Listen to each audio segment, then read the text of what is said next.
Tao po. Anong bibilihin mo, Tisoy? Pabili po ng egg na gold. Itlog na gold o ito o Tisoy. Salamat po, Mama Kureng.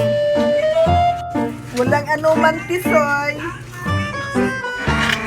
Ang lamig ng tubig. Tisoy ba yun? Ano to yung dala niya? Saan na naman kayo siya pupunta?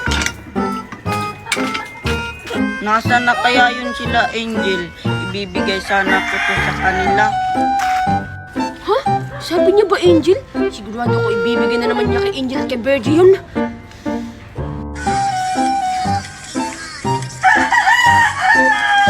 Ano ba yan, Angel? Hindi naman yan tama. Mali naman yan. Akin na nga, ako na.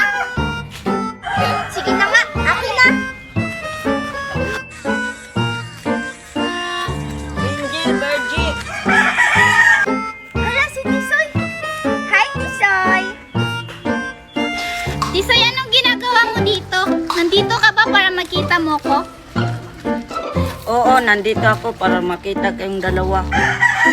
Talaga ba, Tisoy? Ano yung dala mo? Para sa akin ba yan? Para sa inyo tong dalawa, Angel. Talaga ba, Tisoy? Wow, ang ganda naman yan. Gold. Binili niya lang pala yung kina mama ko rin. Sige lang, kukuha ako para kina Angel at Virgie ng mas maganda pa dyan. Wow, Tisoy! Akin na! Ang ganda naman itong gold na egg! Siyempre naman, namili ako ng magugustuhan ninyo. Hoy, Angel! Akin na! Pahawak naman ako! Grabe ka naman makakuha, Virgie! Salit-salitan lang tayo, ah! Hala, ayun sila! Angel, Virgie! Makoy, anong ginagawa mo? Tignan niyo, may gold ako. Para to sa inyong dalawa ni Virgie. Wag na, Makoy! Binigyan na kami ni Tisoy ng malaking gold na egg!